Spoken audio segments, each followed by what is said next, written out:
Останах сама, не мога нищо да правя. Децата ми, едното е в Испания, другото е в София. Няма да се върнат тук без работа. Те трябва да къщат. В един обикновен неделен ден се намираме в село Николово. Улиците са почти празни, а звънецът в местното училище отдавна не е огласил сградата, но като че ли животът не иска да си тръгне от тук.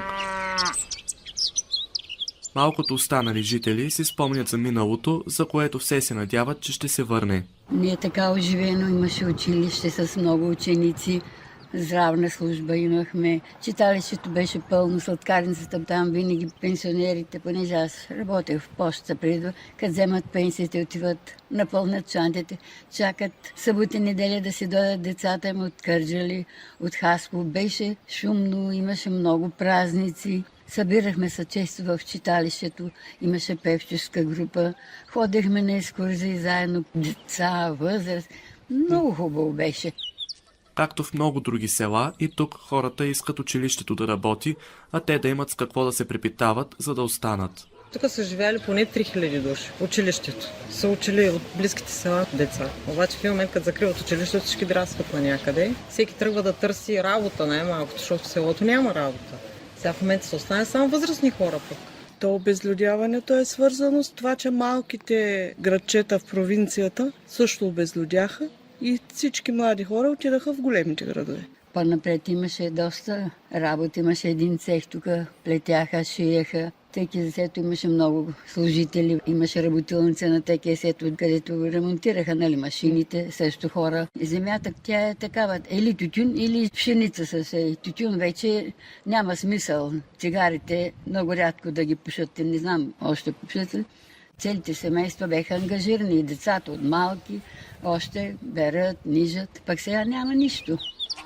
Липсата на медицински пункт също е значим проблем. Много хора се притесняват, ако се наложи да разчитат на линейка при спешен случай. Бързата помощ идва за 1 час. Като се обадиш на 112, те те прехвърлят точно 1 час. Той човек, ако му стане лошо, той ще си иде. Пък амо ли за дете, ако е болно?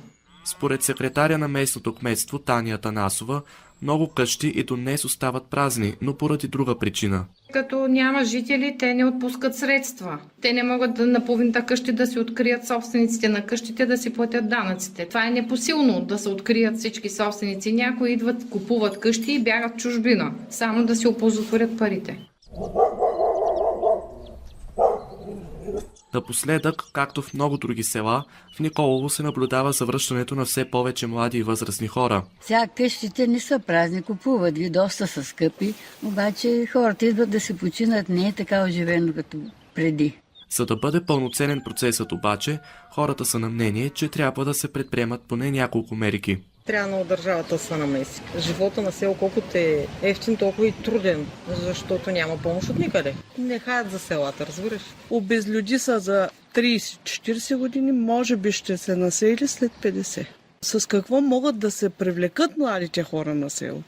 Може би с една по-добра инфраструктура, може би с по-високи заплати на младите хора, за да имат възможност да пътуват до големите градове и да работят в големите градове, а да живеят в селата на по-спокойно, по-тихо и по-чисто място. Има няколко семейства, където са пенсионери, започват да си гледат животинки, кокошки било. Само един човек има с крави тук, той е от Молдова. Възрастните жители от своя страна са по-песимистично настроени към съвръщането на младите. Какво да работят?